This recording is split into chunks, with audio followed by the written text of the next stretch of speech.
Kalau sudah di Indonesia kan instruktur. Kalau bahasa aslinya instruktor. Artinya pendidik. Bukan pelatih, tapi pendidik. Bukan pengajar, tapi pendidik.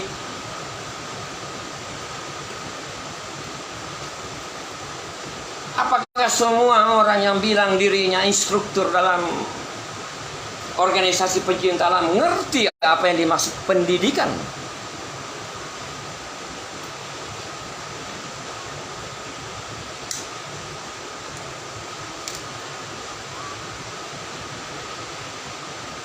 Makanya ada makna dari kata pendidikan dasar. Ada makna tersimpan di dalamnya itu.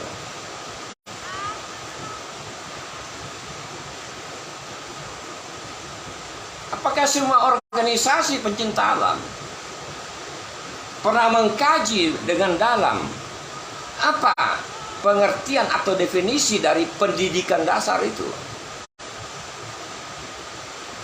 Secara ilmu pengetahuan tentunya.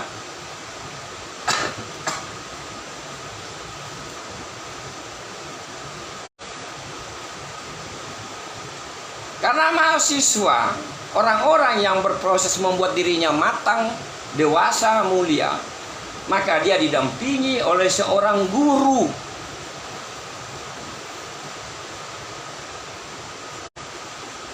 Cuma istilah di perguruan tinggi menggunakan kata dosen. Tidak ada masalah. Tapi apakah dosen mampu menempatkan dirinya sebagai guru? Itu pertanyaan penting tuh. Itu ditanyakan ke dosen tuh.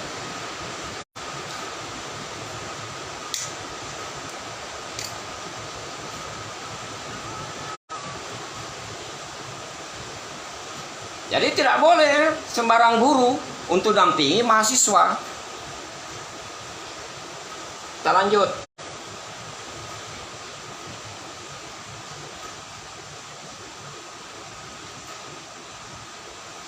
Karena mahasiswa adalah orang-orang yang sedang berproses membuat dirinya mulia, membuat dirinya matang, membuat dirinya dewasa, maka dia didampingi oleh kata guru. Dan tempat belajarnya adalah tempat yang tinggi. Tinggi. Yang bagaimana itu tinggi? Bukan rendah.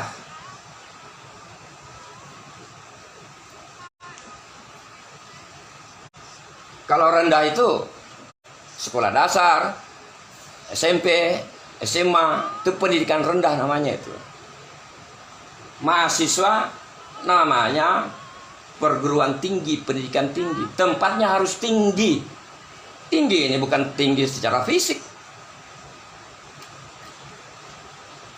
Bagaimana cara kita menjelaskan kepada siapapun kalau kita ditanya, kalau mahasiswa ditanya, Anda kan sekolah di perguruan tinggi? Nah iya, yang apa itu tinggi? Yang bagaimana itu tinggi itu?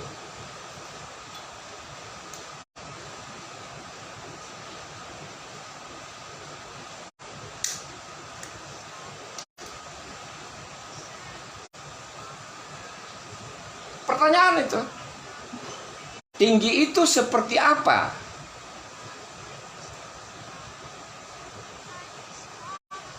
Kalau ada pertanyaan yang seperti apa yang disebut tinggi,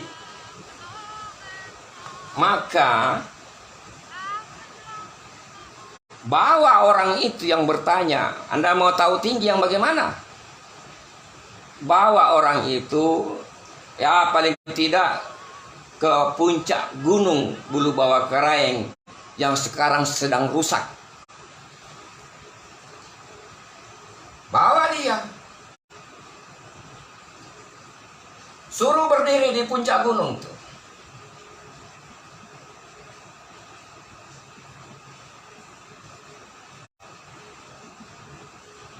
Sini ada triangulasi.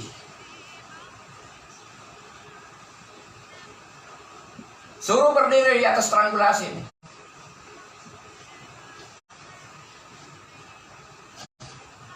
Terus tanya sama ini orang itu,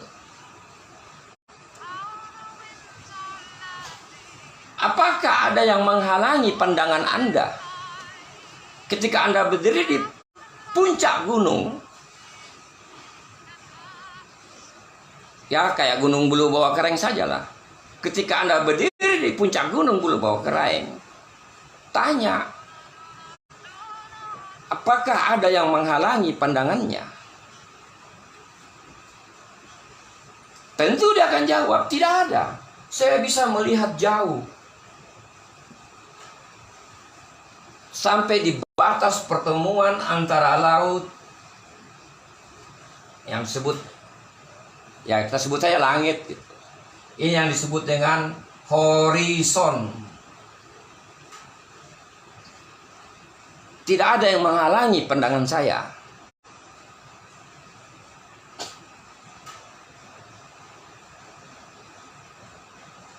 Suruh lihat lagi ke sisi yang lain. Apakah ada yang menghalangi pandanganmu? Jawabannya tidak ada. Saya bisa melihat dengan jauh.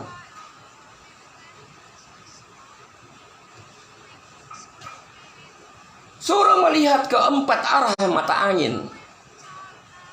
Apakah ada yang halangi pandanganmu?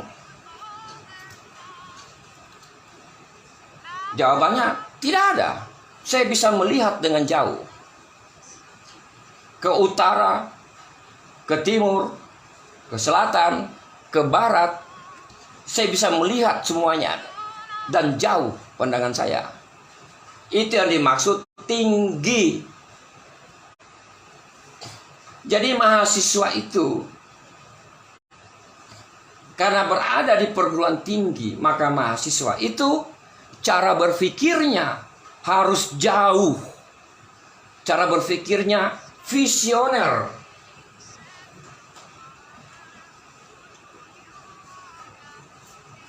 Tidak pendek cara berpikirnya. Jauh. Itu yang disebut mahasiswa. Dan mahasiswa itu bisa melihat segala sesuatu dengan jauh. Di utara, di timur, di selatan, di barat. Semua visioner dalam berpikirnya. Dia tahu semua hal. Itu mahasiswa. Dia tahu semua urusan yang ada di bangsa dan negara ini. Dia tahu. Dia tahu harga bawang. Dia tahu harga minyak goreng. Dia tahu siapa yang koruptor. Dia tahu hukum Indonesia seperti apa. Dia tahu situasi politik. Semua dia tahu.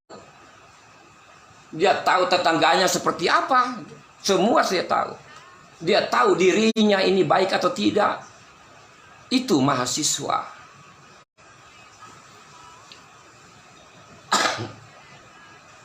Jadi jangan bilang diri Anda mahasiswa kalau Anda tidak bisa berpikir, melihat dengan matang secara jauh. Jangan katakan dirimu mahasiswa kalau wawasanmu sempit. Jangan katakan dirimu mahasiswa kalau engkau hanya pikirkan dirimu sendiri itu.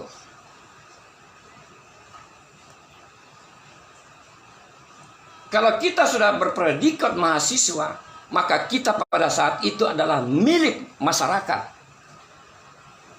Kita menjadi milik kehidupan. Itu mahasiswa itu.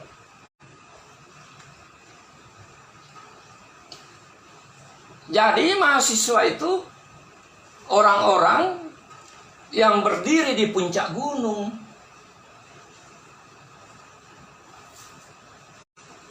Ini mahasiswa. Untuk menuju puncak gunung itu susah. Untuk menjadi mulia itu susah. Untuk menjadi dewasa itu susah. Untuk menjadi matang itu susah. Dia harus melewati puluhan rintangan untuk bisa berdiri di puncak yang tinggi. Itu mahasiswa. Bandingkan dengan lembah. Ini puncak. Bandingkan dengan lembah. lembah itu suatu kawasan yang terkurung sama dinding-dinding. Itu lembah terkurung. Dia kayak kandang. Kalau kita berdiri di lembah, pandangan kita sempit.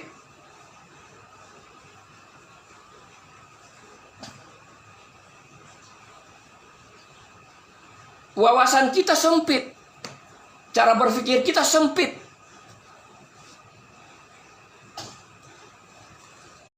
Makanya kata lembah selalu diidentikan dengan keburukan, lembah nista. Tidak ada itu lembah mulia. Puncak itu selalu diidentikan dengan mulia.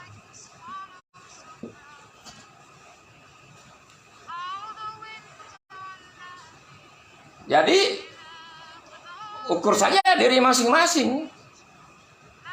Saya ini jenis lembah atau jenis puncak.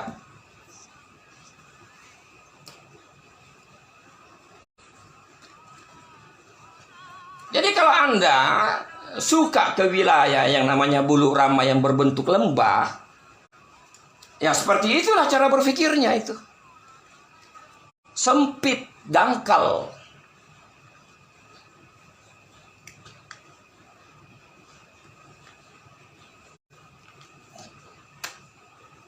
Ini disebut lembah karena kita sebut tinggi, supaya ada pembanding. Ada tesis, ada antitesis gitu.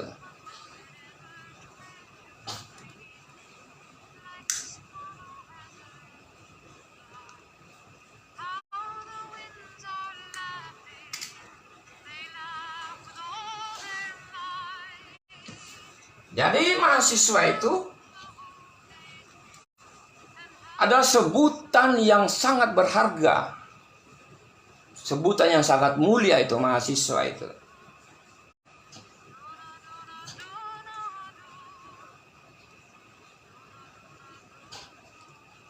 Mereka, mahasiswa itu memperkaya dirinya, memuliakan dirinya dengan ilmu pengetahuan.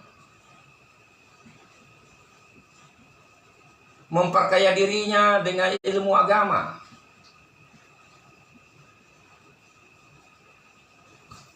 Ini bicara tentang kebenaran. Bicara tentang kebaikan. Bicara tentang adab. Itu mahasiswa yang sekarang ini berusaha dihancurkan karakter mahasiswa. Kalau ada mahasiswa dangkal ilmu pengetahuan, dangkal ilmu agamanya, tidak konsisten terhadap kebenaran, tidak konsisten kepada kebaikan, tidak konsisten terhadap adab, itu bukan mahasiswa. Kalau ada orang di perguruan tinggi tetapi wawasannya sempit, penglihatannya dangkal, pikirannya dangkal, itu bukan mahasiswa. Orang-orang seperti itu namanya tukang kuliah.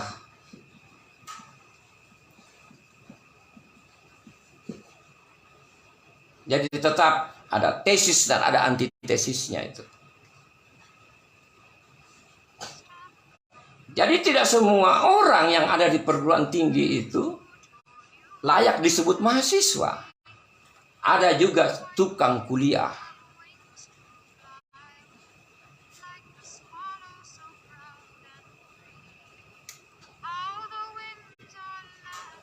Jadi ada mahasiswa, ada tukang kuliah itu. Walaupun dua-duanya satu ruang kuliah.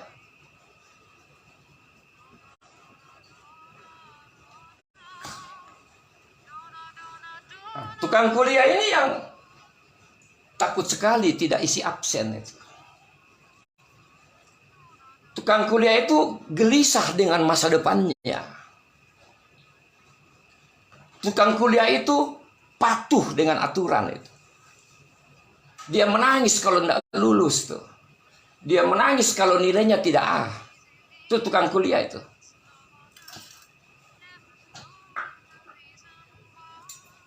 Dia gelisah dengan hidupnya, dia gelisah dengan masa depannya. Itu tukang kuliah. Kalau mahasiswa tidak, mahasiswa tidak pernah khawatir dengan masa depannya itu. Karena dia sandarkan masa depannya kepada Tuhannya. Itu mahasiswa itu. Mahasiswa itu pejuang. Itu poin utamanya itu. Pejuang kebenaran, pejuang keadilan, pejuang kemanusiaan. Itu mahasiswa itu.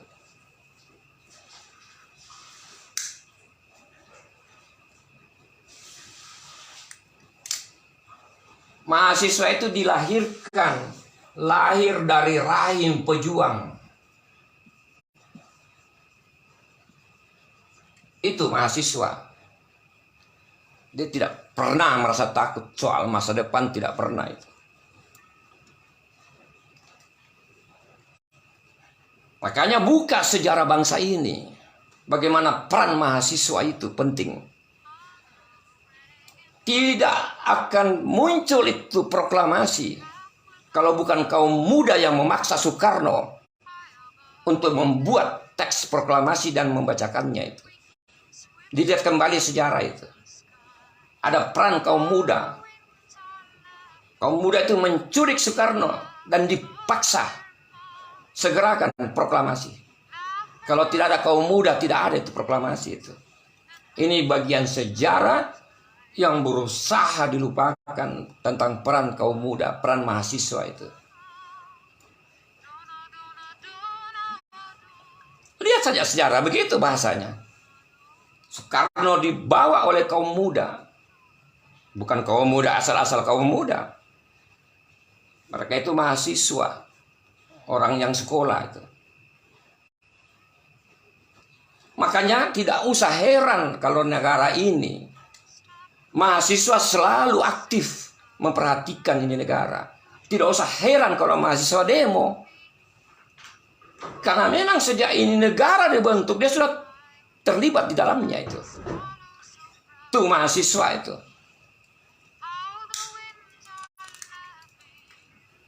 Mungkin satu-satunya negara di muka bumi di mana peran mahasiswa itu penting ketika negara itu akan merdeka itu.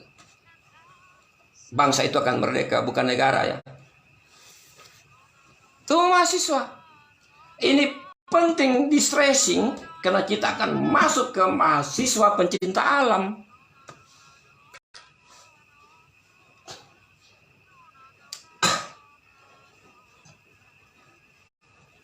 Kenapa mahasiswa demo?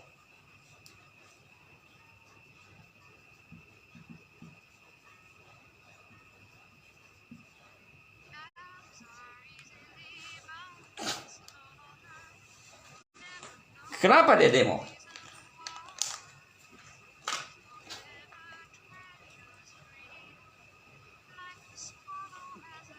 Dalam Islam, perintah itu ada. Mengingatkan tentang kebenaran.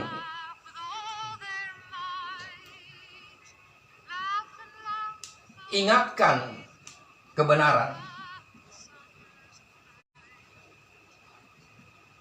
Mahasiswa ingin ingatkan kepada pemerintahnya itu tentang kebenaran. Maka dia turun ke jalan untuk ingatkan. Quran surat Al-Asri itu sudah jadi dasar itu. Kewajiban untuk ingatkan kebenaran itu.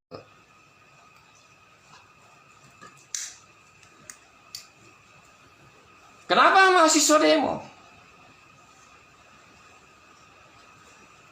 Karena mahasiswa punya ilmu pengetahuan. Dan agama.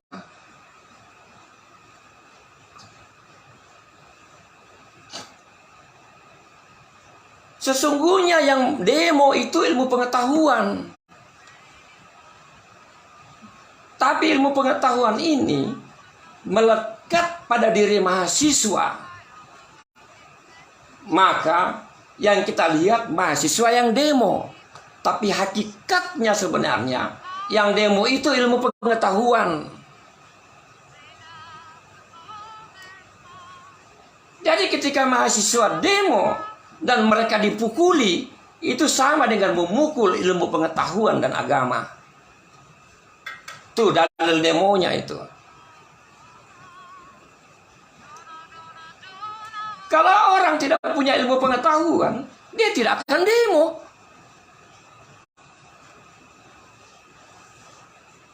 Tapi karena mahasiswa punya ilmu pengetahuan, maka dia demo. Jadi yang demo itu ilmu pengetahuan dan agama.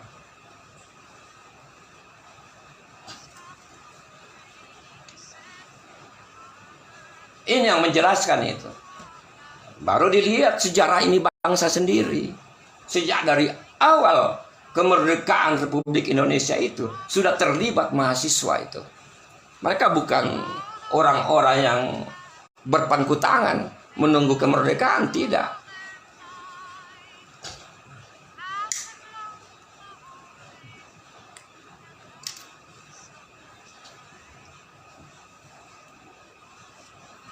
Jadi tidak semua yang ada di perguruan tinggi itu mahasiswa. Ada yang disebut tukang kuliah. Nah itu. Mahasiswa seperti ini yang dimaksud dalam mahasiswa pencinta alam itu.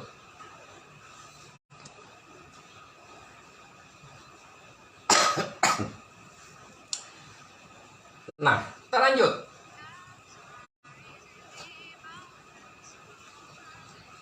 Jadi kita urut ulang. TK. Kecil saja ya. Ibarat buah ini mentah.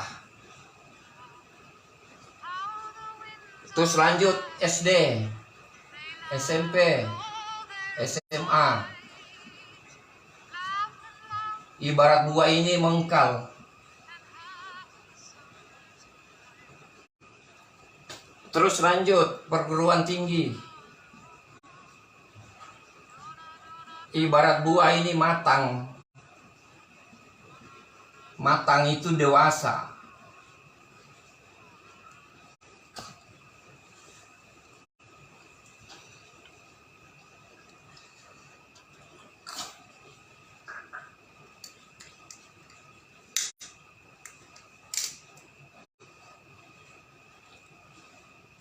Setelah dari perguruan tinggi, ini mahasiswa. Ini disebut siswa. Ini disebut kanak-kanak. Jadi kalau ada orang sekolah di perguruan tinggi, tapi sifatnya masih kanak-kanak, yang seperti kita jelaskan di awal, suruh kembali ke TK. Makanya kenapa ada tradisi ospek? Itu untuk menghilangkan sifat kanak-kanak tuh. Tuh maksudnya.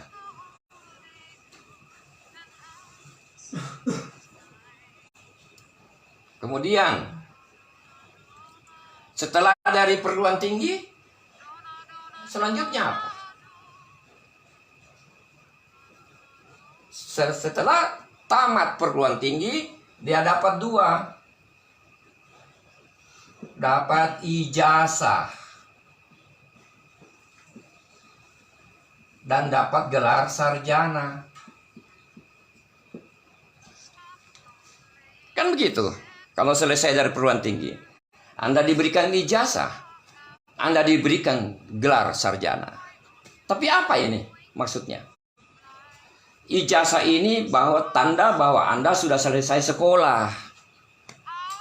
Sarjana itu tanda bahwa Anda sudah bisa berpikir. Kenapa sarjana itu tanda bahwa bisa berpikir? Karena kata sarjana ini diambil dari bahasa Urdu etimologinya. bahasa Urdu. Bahasa Urdu itu Pakistan. Sarjana. Sarjana ini artinya kaum arif berpikir.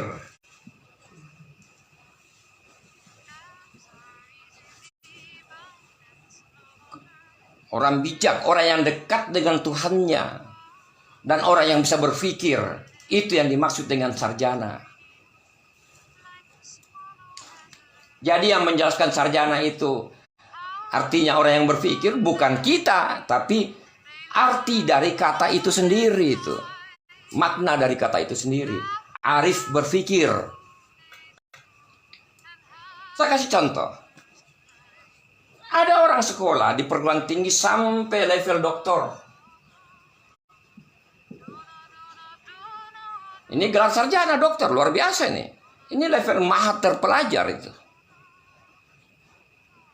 Kemudian pegang jabatan di pemerintahan, dia korupsi itu. Apa ini menunjukkan bahwa dia bisa berpikir? Apa ini menunjukkan dia arif berpikir? Ketika dia korupsi, dia tidak layak disebut sarjana. Begitu logikanya.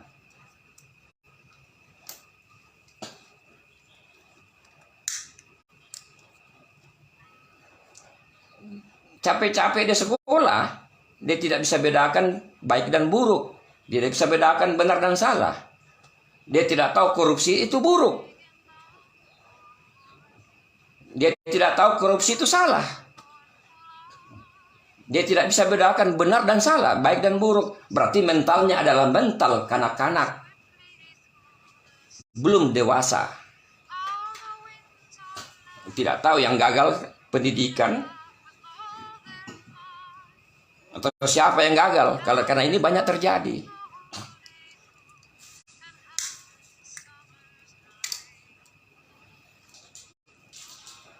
Kalau level doktornya sudah korupsi, ya jangan salahkan rakyat menjadi jahat. Seperti itu. Ini setelah selesai perguruan tinggi, Anda mendapat dua hal. Ijazah dan sarjana. Kita perkecil nih. Setelah dari perguruan tinggi, dapat ijazah dan sarjana. Berarti semakin matang, kian matang.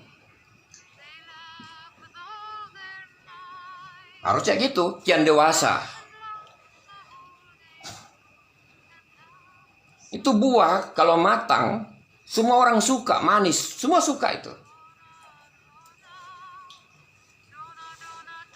Tapi kalau buah itu mengkal, kecut, tidak semua orang suka. Yang suka itu orang ngidam gitu.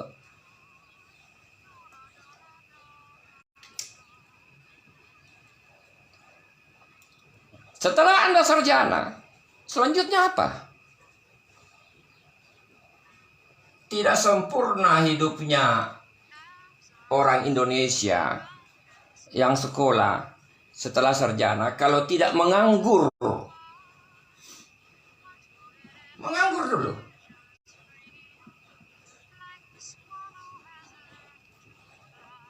Jadi kata menganggur itu penting dikasih masuk dalam kehidupan itu. Kehidupan di Indonesia.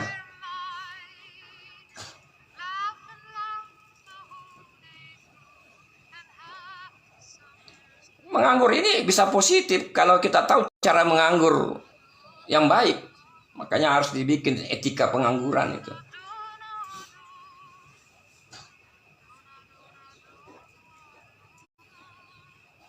Menganggur itu kelihatannya dipahami buruk, tapi kalau kita pikir-pikir itu menganggur. Bagaimana mengatasi pengangguran di Republik ini? Ya gampang saja. Sebut saja pengangguran itu satu pekerjaan. Selesai kan? Bahkan menganggur itu pekerjaan yang mulia. Karena tidak digaji. Itu menganggur itu. dia tidak membebani negara itu, dia tidak digaji itu. Apalagi kalau yang menganggur ini, dia sibuk dulu akan bangsa dan negaranya ini, dia sibuk dulu akan orang-orang itu.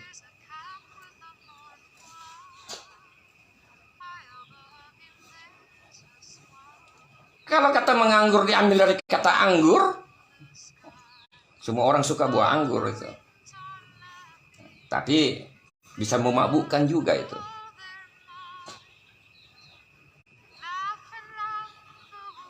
Setelah sarjana, nganggur sedikit,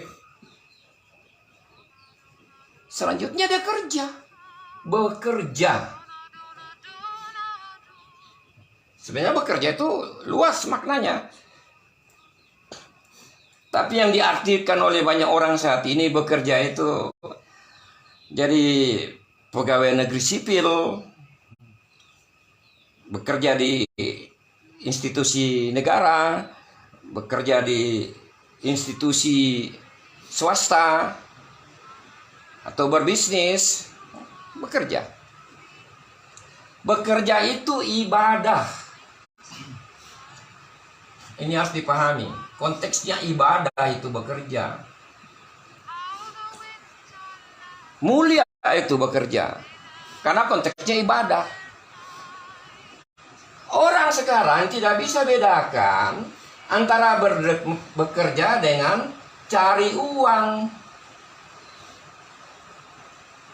Cari uang ini bukan ibadah. Bukan ibadah. Bekerja ibadah. Kalau cari uang itu mencuri, cari uang. Koruptor itu cari uang, tapi bukan bekerja. Korupsi itu bukan pekerjaan. PSK itu cari uang, bukan pekerjaan. Kenapa orang Indonesia ini suka halus-haluskan barang kasar itu? Sebelum PSK apa namanya itu? Banyak kan istilahnya. Dan istilah awalnya apa? Sama, cuma dihaluskan bahasanya. Ditambah kata pekerja seks komersil. Itu konyol namanya itu. Itu cari uang, bukan bekerja itu.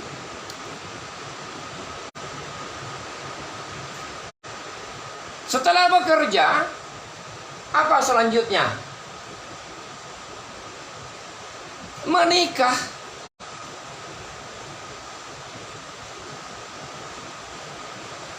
Seperti ini perjalanan hidup orang-orang di Republik Indonesia.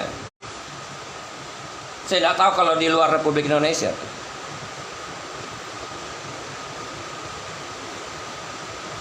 Setelah menikah, apa kesibukannya ya? Rumah, kantor. Kalau libur, pergi piknik dengan keluarga.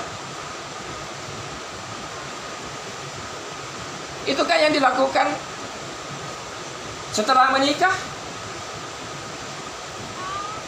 Mati. Setelah mati, kemana?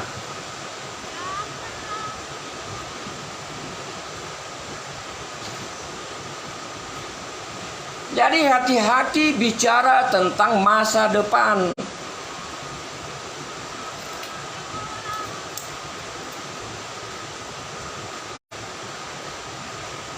Setelah mati kemana? Ini jawabannya. Kalau kita tahu ketika lahir kita ke TK, sebelum lahir kita di mana?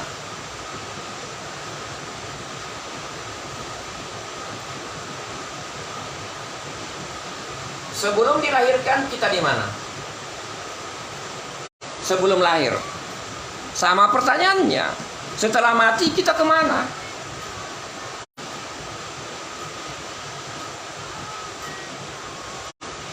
Makanya ada nasihat. Nasihatnya gini, kenalilah jalan yang membawamu datang, karena jalan itu pula yang membawamu pulang.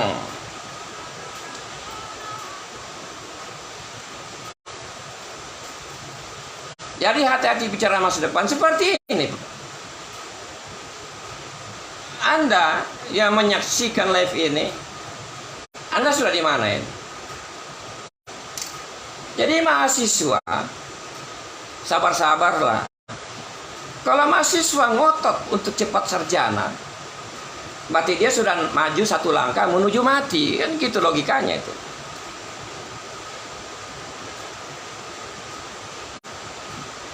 Tetapi ada juga mahasiswa tidak sabar, potong kompas, langsung mati. Ini diberitahu supaya yang namanya mahasiswa itu berpikir ibarat buah.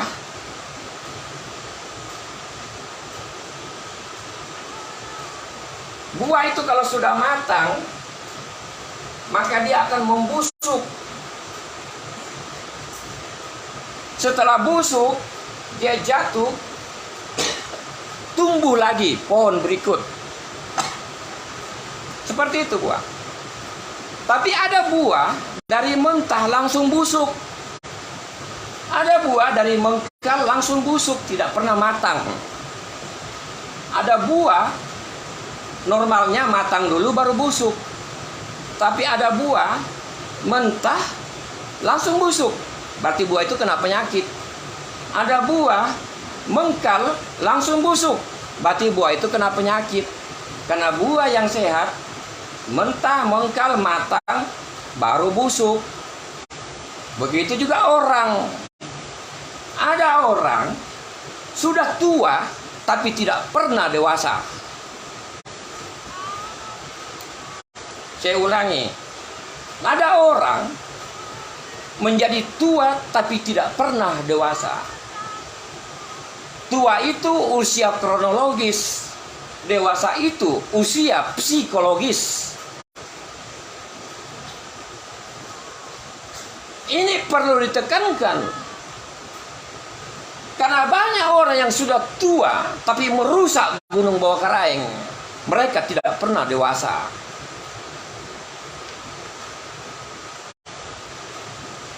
Seperti itu penggambarannya. Penjelasan ini ditujukan untuk mereka yang mahasiswa.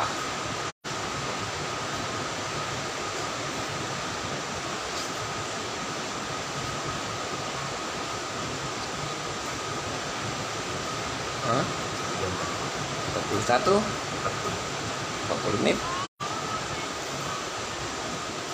Ini hujannya agak deras ya. Di saat kita live, Kota Makassar lagi banjir-banjir. Kita harus syukuri itu. Alhamdulillah saja itu. Karena sudah ditahu, ini belum apa-apa ini. Belum ini.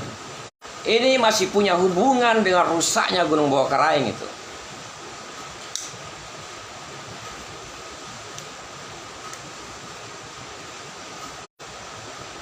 Kita lihat saja lah nanti itu. Apa yang akan terjadi itu di tanah Makassar ini.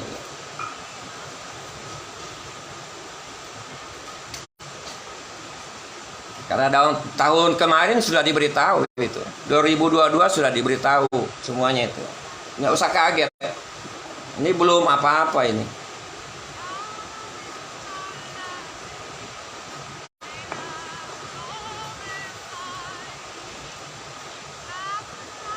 Bukan pencinta alam kalau nggak ngerti bahasa alam.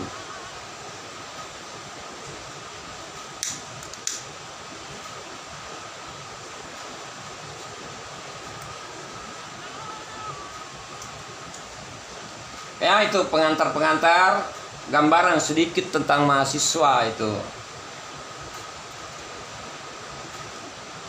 Nah, mahasiswa ada perguruan tinggi, ada dosen. Mereka ini ada di suatu tempat, ada tempat. Tempat ini diberi nama kampus.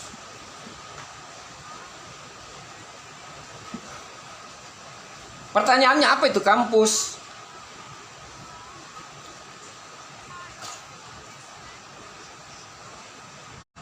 Kalau kita cari akar kata kampus, ya, kembali lagi ke etimologinya. Penting itu etimologi itu. Kita diajarkan tentang titik awal itu, etimologi itu. Bisa kita dapat dari kata kampus, dari bahasa Inggris tuh.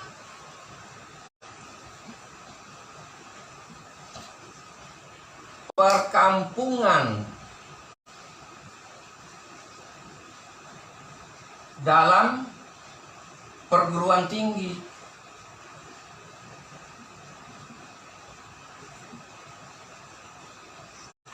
Itu kampus tuh.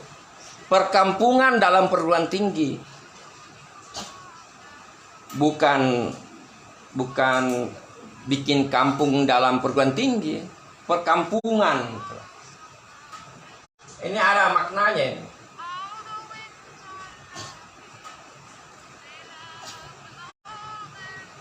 Ciri-ciri kampung itu apa?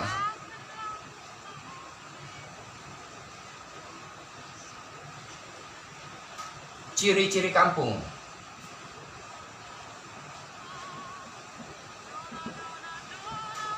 Sederhana. Simple, sederhana.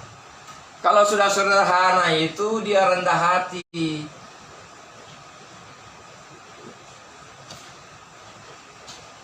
Ciri-ciri kampung itu ada adab, ada adat, ada adab.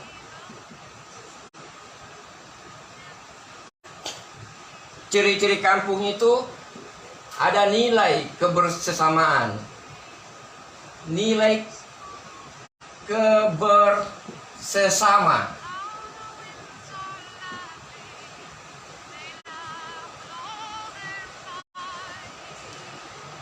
Nilai kebersamaan ini kalau kita lihat cuma ada di Kajang.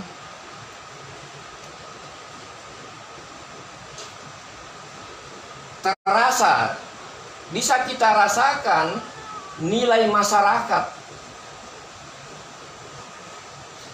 Masyarakat itu bukan sosial, tidak sama.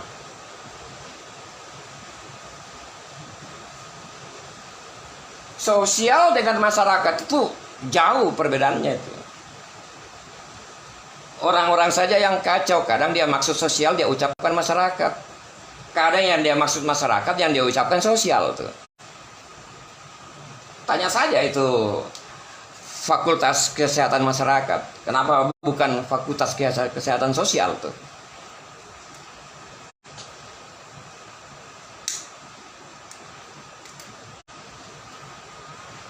Yang ada istilah status sosial, tidak ada istilah status masyarakat. Yang ada lembaga pemasyarakatan, bukan lembaga pensosialan tuh.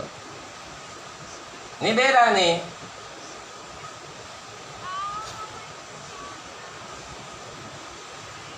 Jadi ada kebersamaan. Kalau sudah ada kebersamaan, pasti akan ada kebersamaan. Sebaliknya tidak. Kebersamaan belum tentu ada kebersamaan.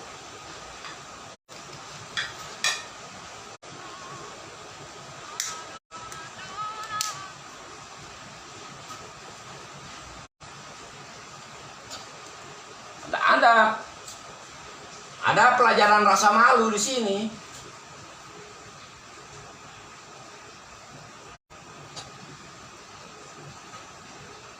Dia malu kalau berbuat buruk. Jadi ada malu terhadap diri sendiri gitu. Itu yang paling utama itu. Malu kalau tidak belajar. Malu kalau nakal.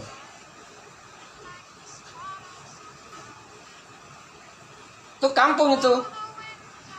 Jadi kampung itu bukan sebutan rendah itu. Kampung itu sebutan, justru sebutan yang menyelamatkan, mengajarkan tentang kebenaran kebaikan itu kampung tuh. Orang-orang sekarang saja yang mengejek-ngejek kata kampung itu. Makanya perguruan tinggi karena menggunakan kata kampus, nilai kesederhanaannya harus ada.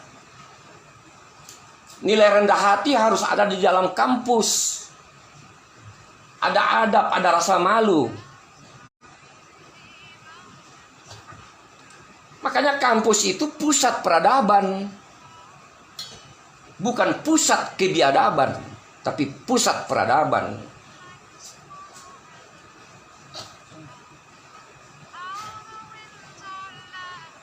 Ada kebersamaan sebagai makhluk ciptaan Tuhan di dalamnya itu.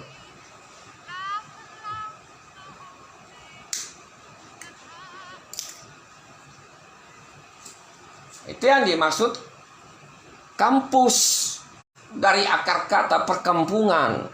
Jadi nilai-nilai kampung itu ditemukan di dalam perguruan tinggi.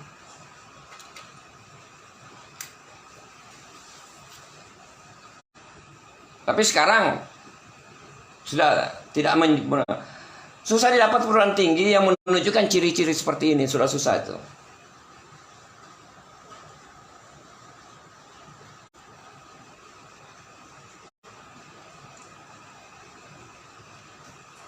Ya mungkin masih bisa didapat di pesantren tuh.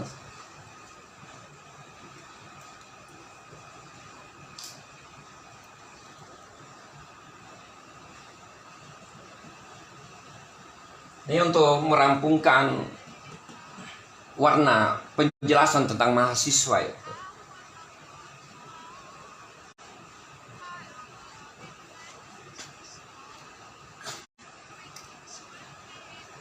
Nah, itu pengantar-pengantar yang perlu kita ketahui. Saya ingin cerita beberapa tahun lalu ada suatu acara. Dalam acara itu saya ikut bicara dan saya membuat judul. Judulnya gini: mahasiswa pencinta alam, identitas yang telah dilacurkan itu. Dilacurkan, kasih huruf besar ini ya. Ini judulnya. Mahasiswa pencinta alam titik 2, identitas yang telah dilacurkan.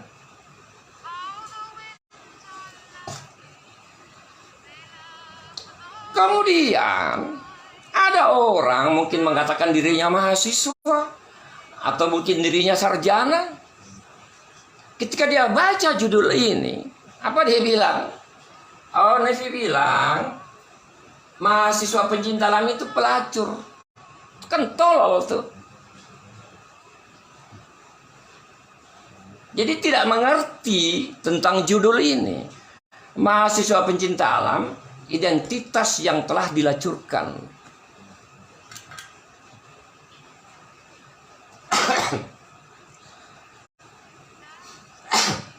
Mahasiswa pencinta alam itu abstrak. Dia menjadi real kalau menjadi organisasi mahasiswa pencinta alam. Siapa yang mahasiswa pencinta alam? Ini abstrak nih. Ini sebutan umum, cuma suatu istilah saja itu. Ini suatu istilah, suatu identitas yang telah disalahgunakan itu. Ini perlu dijelaskan ini. Karena membuat kita heran, mahasiswa cara berpikirnya bagaimana ini? Sarjana ini cara berpikirnya bagaimana ini? Apa yang dimaksud lacur?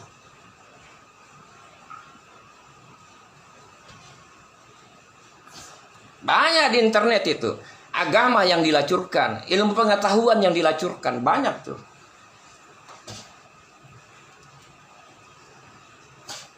Apa itu lacur? Ini bahasa Indonesia yang sudah jarang digunakan.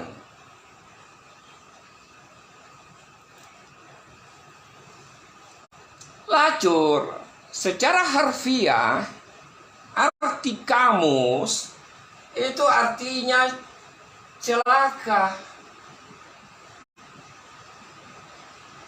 artinya cedera.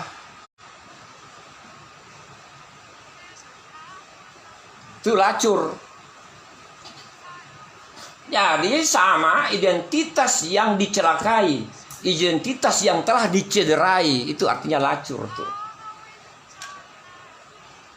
Makanya heran juga ini, kok mahasiswa seperti ini isi otaknya itu.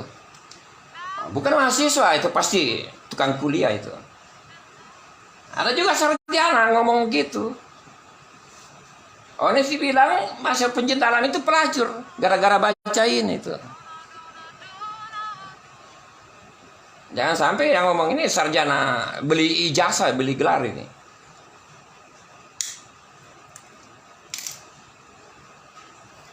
Celaka, cedera. Kita kembangkan kata lacur. Jika manusia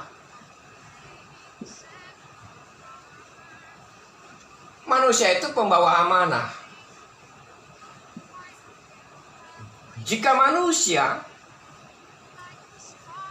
dia hidup tidak sebagai manusia, dia hidup seperti binatang, maka manusia ini melacurkan kemanusiaannya. Itu. Jadi kalau saya hidup tidak sebagai dengan predikat manusia, itu artinya saya celakai, saya cederai sifat manusia saya atau kemanusiaan saya. Maka saya dikatakan melacurkan manusia. Gitu.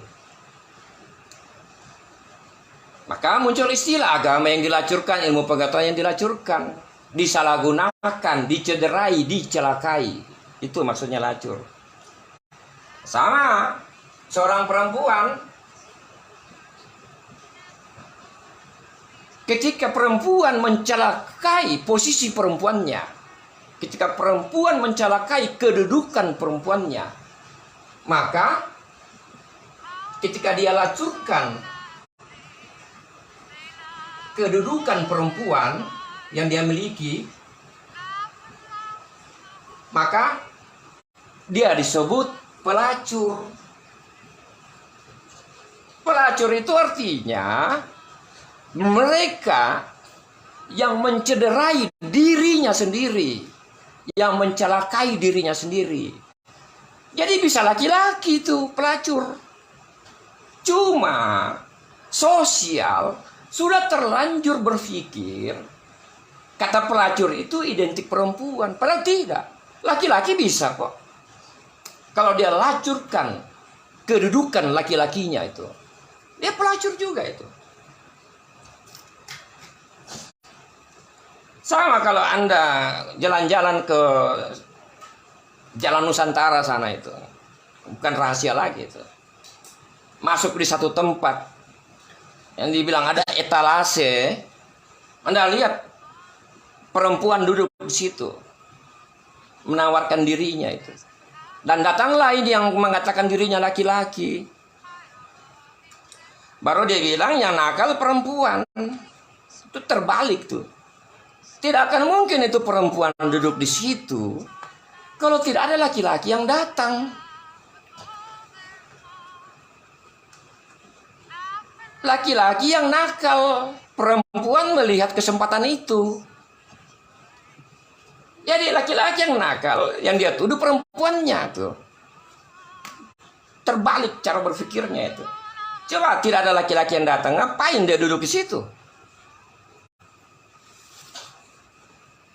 Ini. Jadi Anda pikirkan sendiri, ini kan judulnya bagus nih. Mahasiswa pencinta alam, suatu identitas yang dicelakai, yang dicederai, yang dilacurkan. Itu maksudnya. Ganti ini, manusia atau hapus pencinta alam, mahasiswa, identitas yang telah dilacurkan. No problem. Mahasiswa itu abstrak.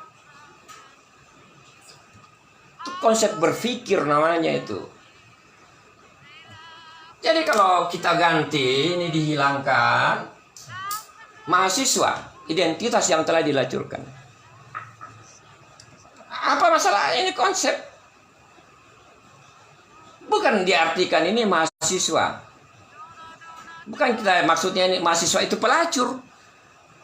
Tidak begitu. Jadi ternyata di kalangan pengguna sebutan mahasiswa pencinta alam, banyak juga yang gagal dalam berpikir tuh. Apa yang diajarkan dalam pendidikannya itu?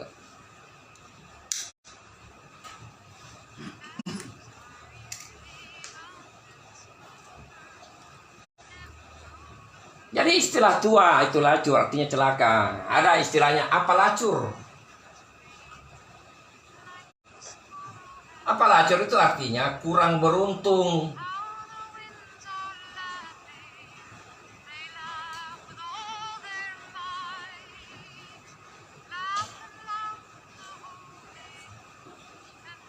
Itu ungkapan bahasa Indonesia asli tua ini, Melayu ini. Pelacur itu artinya kurang beruntung. Bukan apa pelacur. Nah, mungkin apa ya, pelajaran bahasa Indonesia sudah tidak populer, itu ya dihapus saja itu. Pakai bahasa semau-maunya.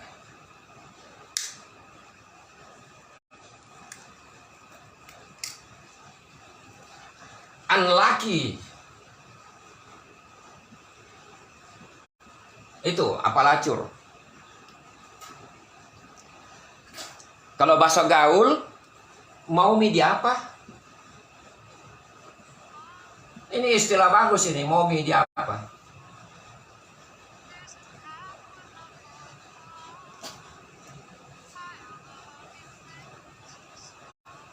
Kenapa bisa begitu? Mau media apa? Ini istilah sangat menarik ini, mau media apa? Istilah yang minta dimaklumi. Mau media apa? Artinya jangan dibahas. Nah gitu. Mau media apa? Istilah bagus nih. Kenapa bisa putus dengan pacarmu? Mau media apa? Nah, gitu saja.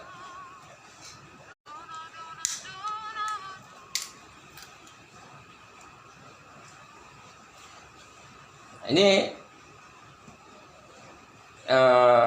apa ya, tragedi kebodohan yang pernah terjadi itu dalam penggunaan kemarin itu kata lacur itu. Kaget, wah ternyata banyak orang nggak ngerti bahasa Indonesia itu. Baru mengatakan dirinya orang Indonesia itu.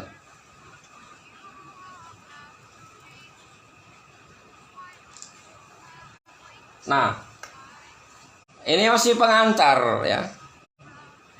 Sebelum kita masuk, nanti kita lanjut di pertemuan ke-6 ini ke-5, baru kita masuk di dalamnya itu. Kita akan membahas periode 1960 ke 1970. Apa peristiwa yang ada di sini? Peristiwa penting. Bukan hanya penting, peristiwa genting.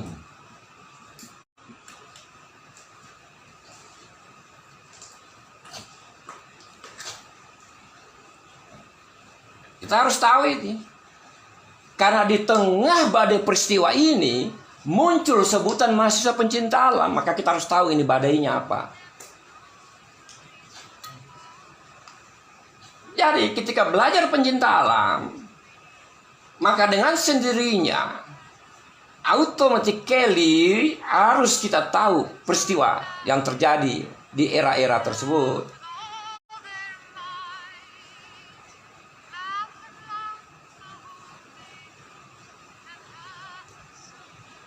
(1960) ke 1970 1970 ini syarat peristiwa yang mengguncang Indonesia, peristiwa yang mengguncang ideologi, peristiwa yang mengguncang politik di Republik ini, peristiwa yang mengguncang ekonomi Republik ini, peristiwa yang mengguncang sosial di Republik ini, peristiwa yang merusak budaya di Republik ini. Kalau mau lengkap, tambahi saja Hamkam Rata. Tahun 60-70, aspek Ipolexosbud hancur.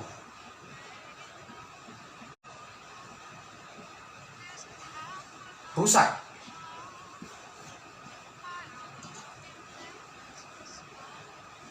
Jadi untuk pertemuan ke depan, Anda punya kesempatan mempelajari peristiwa yang terjadi di sini.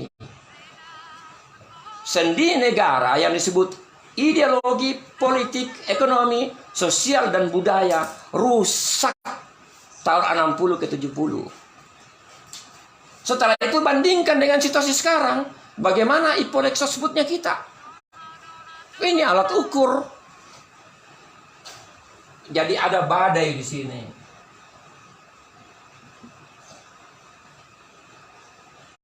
Ketika ini badai terjadi, muncul namanya mahasiswa pencinta alam tuh.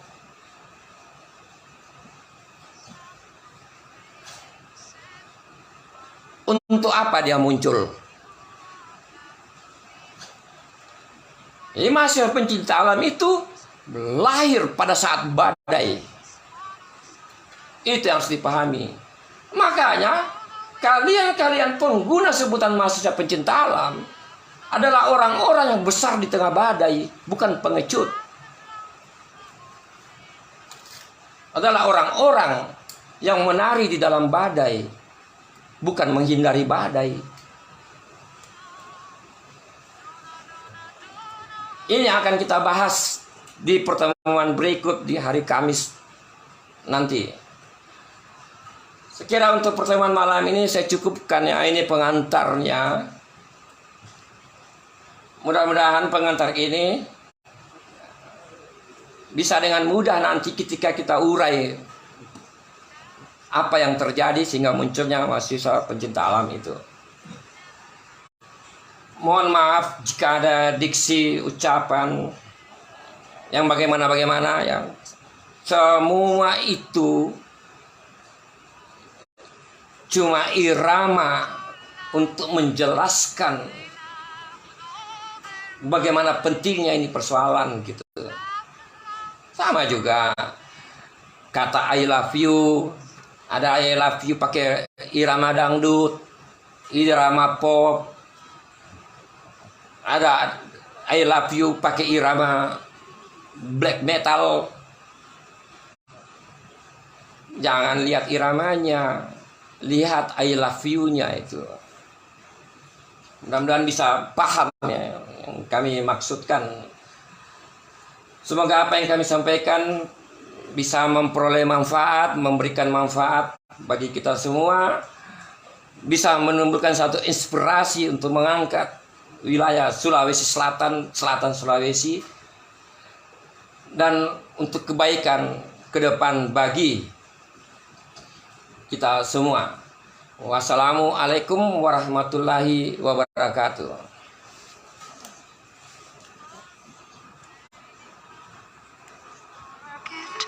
There's a calf with a mournful eye. High above him there's a swallow winging swiftly through the sky.